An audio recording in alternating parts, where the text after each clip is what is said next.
Good morning, Jim here. Welcome back to another Gibbs adventure. And today what I want to do is I want to repair a saw. This chainsaw, this Husky, I think it's a 254, probably about 30 years old, but it was in good shape. And what happened was a tree fell on it.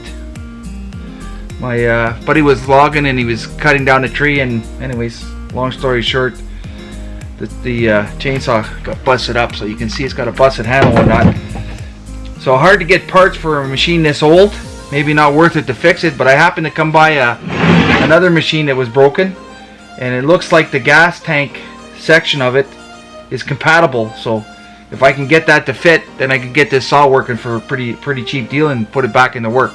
So follow along here as I take it all apart, and we'll see if we can get it to work. Personally, I find it very difficult the way society works today, and we just throw things away all the time. You buy stuff, they make it cheaper and cheaper, shorter and shorter shelf lives, and as you can see in my garage here, I got enough junk for 50 people. But what I want to do is try and bring this saw back to life and get some more use out of it rather than just discard it. So can't stand landfills. I mean, it's just crazy the way we use resources and just throw them away. So gonna try and fix it, and hopefully we get her done. It was a heck of a good saw when it was running, and hopefully I can bring it back to life. So I'm going to take the two of them apart. So two used saws, try to make it into one saw. I did buy a new brake handle, but otherwise everything else here is just kind of reclaimed used stuff. So we'll see how it works out.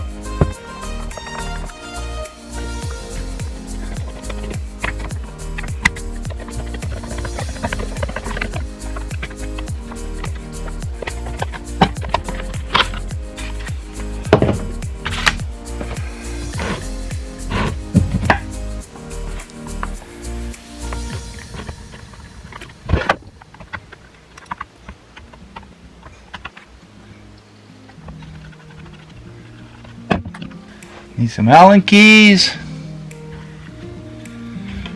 A wrench. Okay, we'll get that.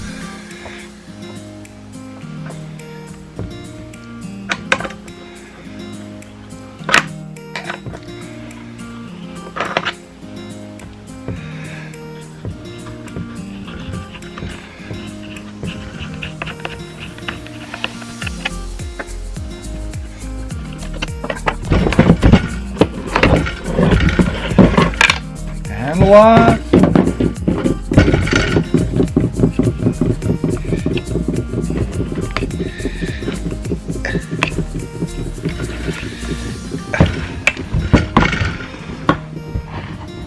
Oh, there's the gas line. There we go.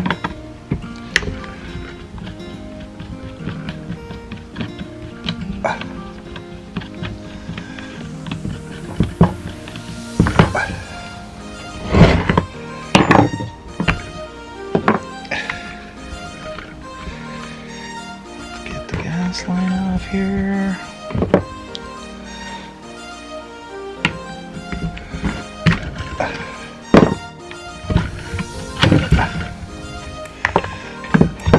There we go. So there's the broken piece.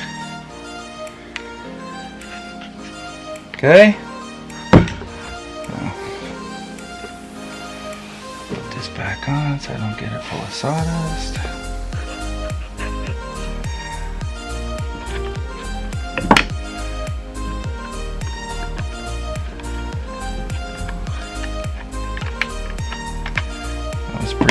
Easy enough.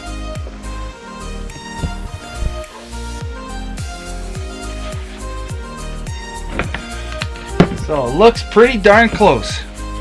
This is the broken one. Okay. And you know, I'd say they're pretty darn close. This is the reclaimed one. So I'll know in a few minutes if this is going to work. I'm pretty stoked though, because I think it is. The only thing is my gas line's a little bit rotten here. Yeah, I'm going to have to get another piece of gas line. So either that or try to salvage this one. But we'll see how it goes. It's pretty cool because I think it's going to work. Just have to try to get her back together now.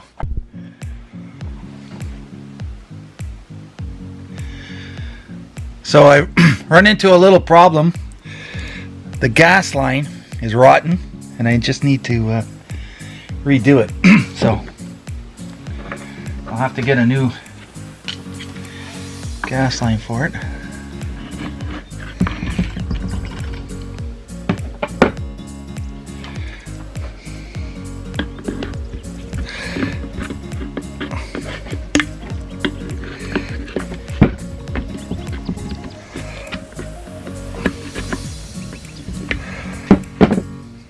That anymore, but otherwise pretty ticky boo with it.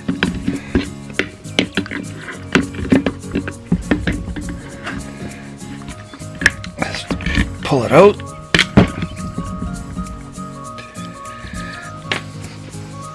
I know I got a bit of gas in it, so better get ready for it here.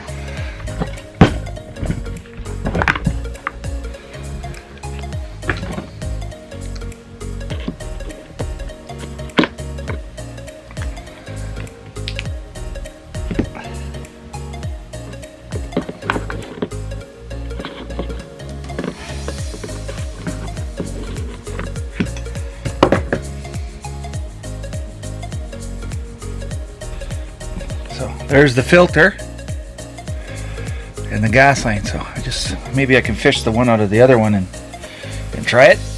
Never know. But I'm not going to let that hold us back. But this line's brittle and dried out, so it just breaks.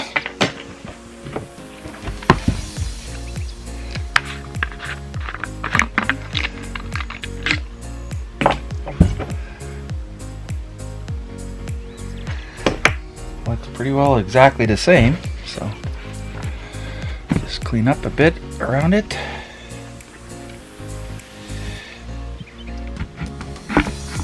Basically, it just kind of pulls out. Get in here with the needle nose pliers.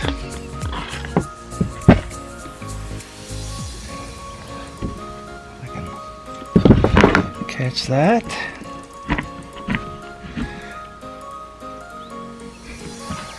There it is. Just need to, there we go.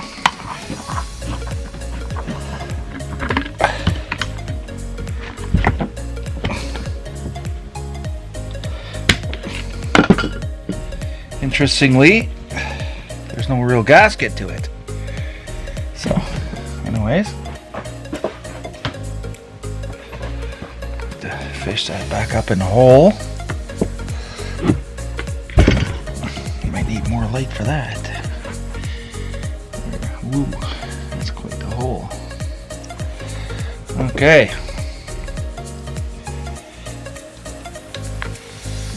It's another YouTube guy, and he said to put a little bit of oil on it. That might be a good little trick to try, so I might try that. The other thing I might do is feed it down from the top.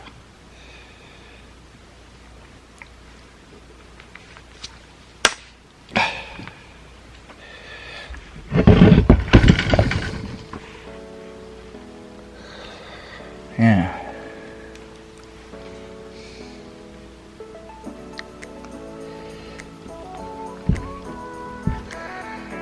Or maybe not.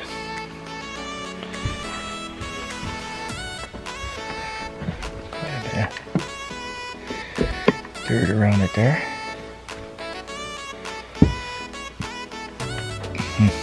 That's going to be fun.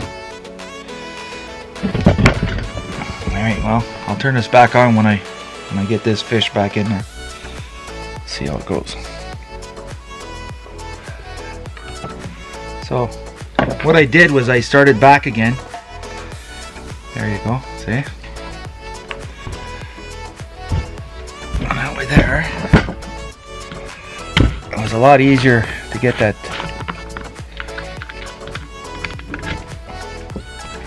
piece in there.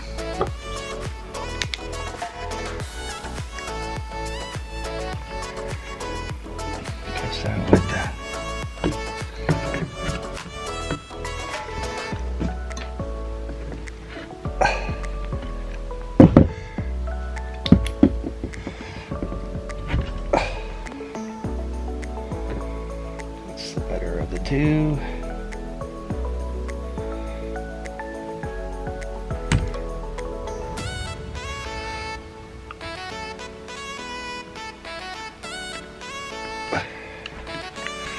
Get myself some more slack here.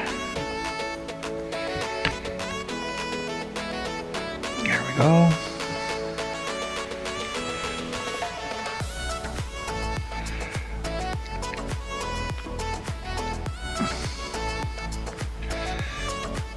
Good to go.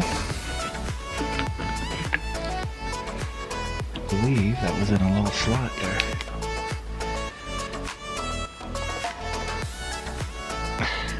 Maybe not. Okay, so that's in.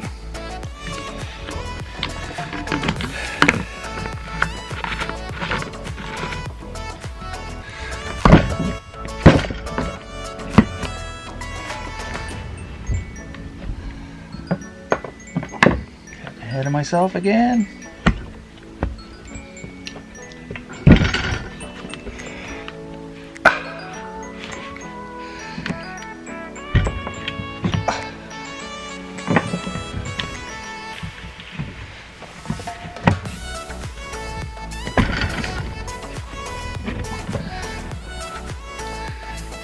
Line up the holes.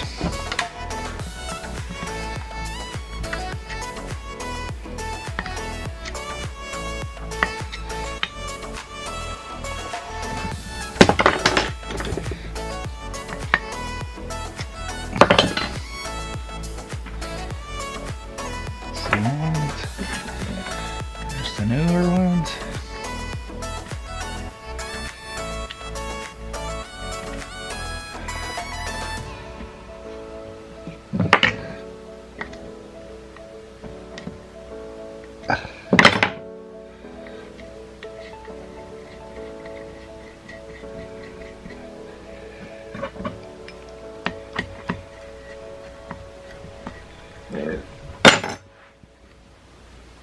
Oh, no. Gotta make sure. Run this gas line up through there.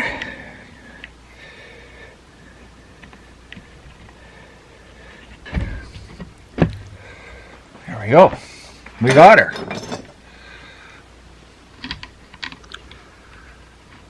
I noticed on YouTube that the newer ones have like a built-in kind of gasket around it. So if this doesn't work, if it leaks, I can quickly change it out. Go pick up one from the dealer and try it out.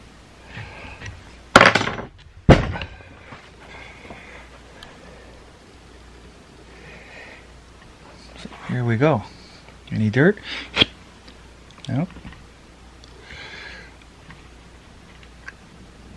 Well, I'm stoked. I'd like to try this out now.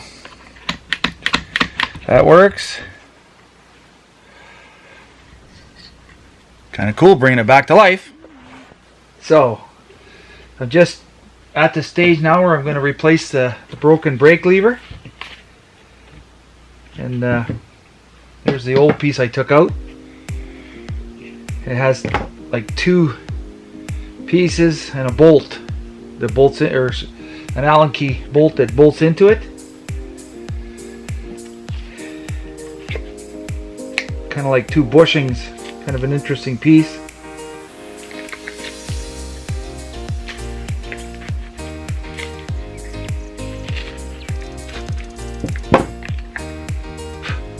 Gonna kind of line it up here.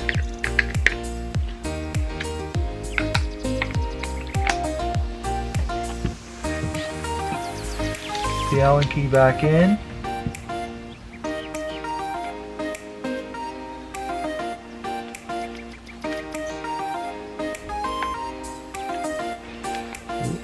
Careful you don't cross-thread it.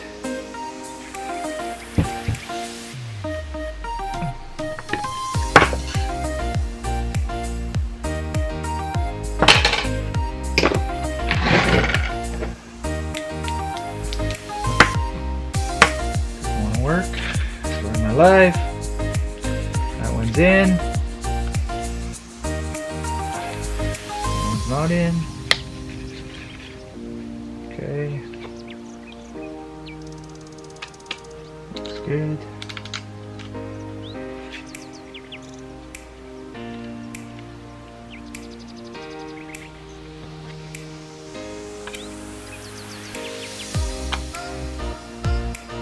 There it is.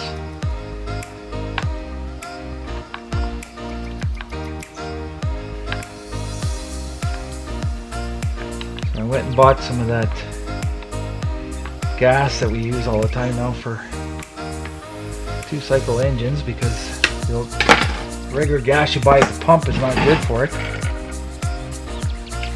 Let's throw that on now. First.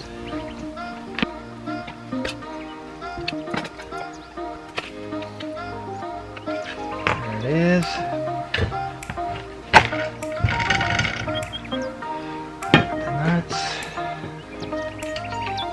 I have a plan for this saw if I can get it going. I have a purpose for refurbishing this, and the idea is that I need a saw for cutting ice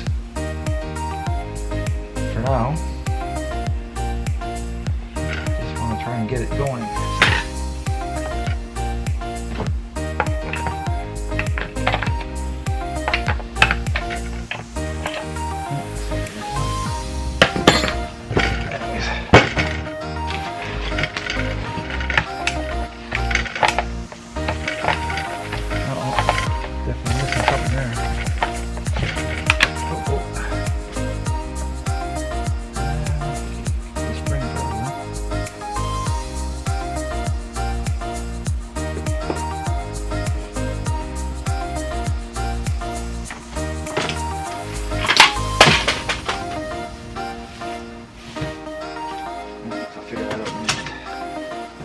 Close.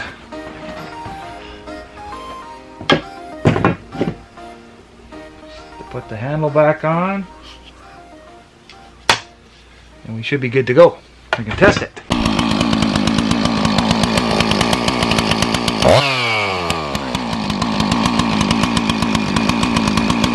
Got it running.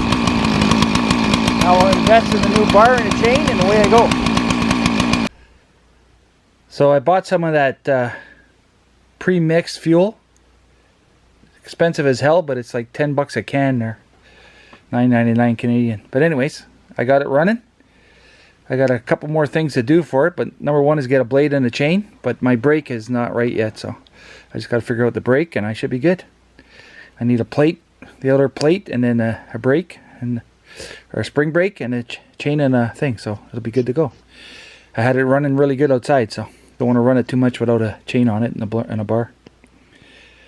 But back to life. Perfect. So I managed to get the right part. So you can see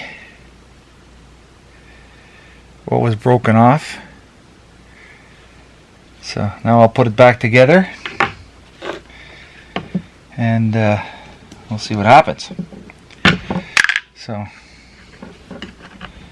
the saw itself, as best I can figure from the serial number,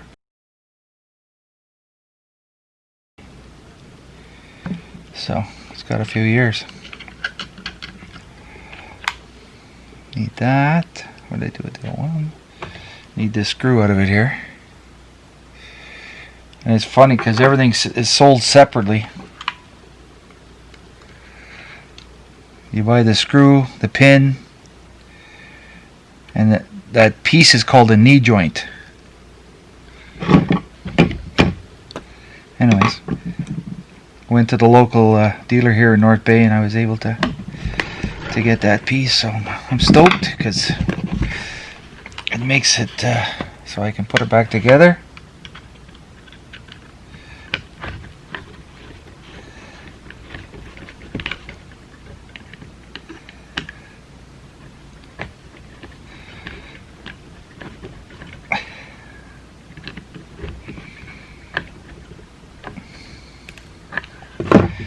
I just couldn't figure out for the life of me yesterday why I couldn't get that piece to actually work.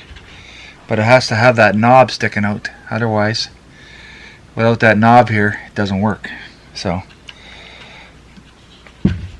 interesting. Now I can put the brake on. Oh, actually, I gotta another step here I gotta do first. I'm gonna pull the pin out, line up the hole,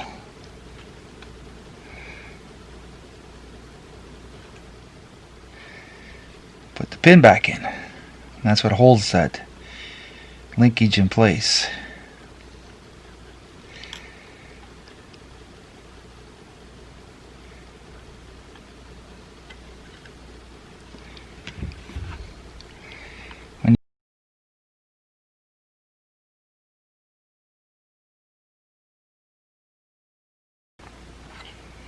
Pretty fortunate to be able to still get parts for it.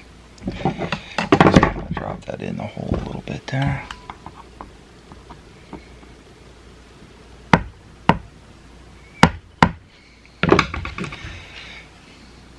There we go. So now it's back in place.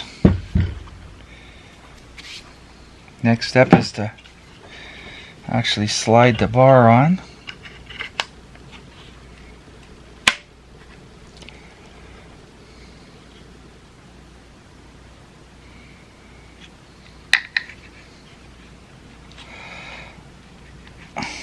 I can feel the difference already.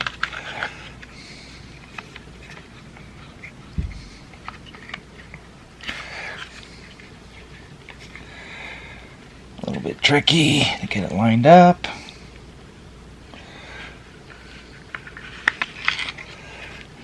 Just fill out my hand here.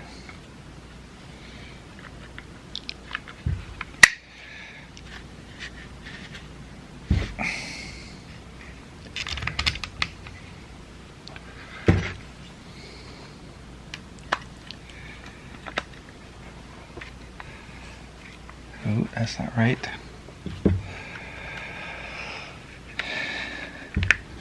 There it is.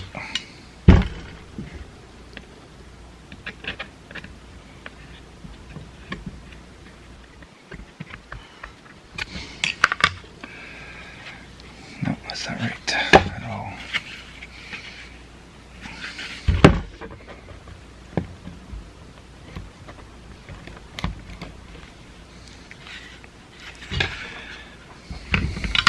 So I'm pretty stoked. I got the saw back together.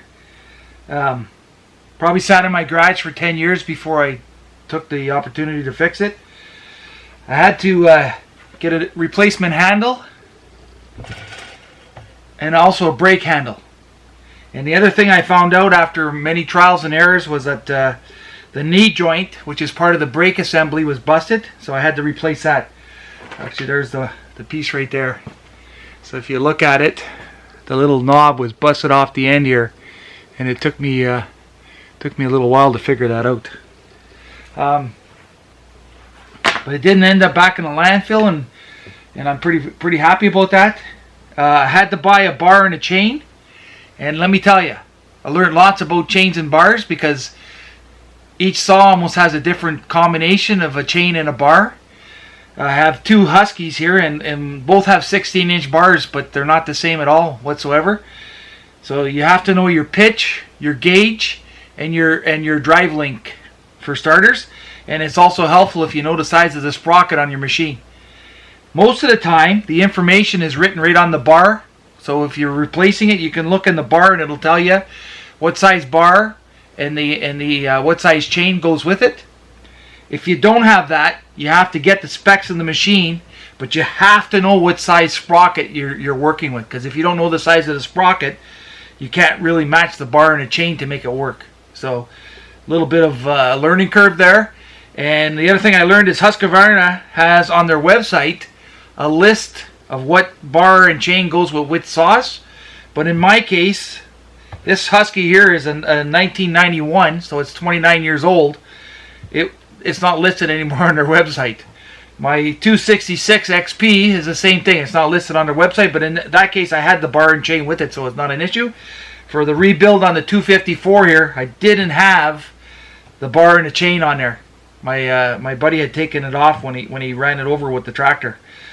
But anyways, it all worked out. Starts good.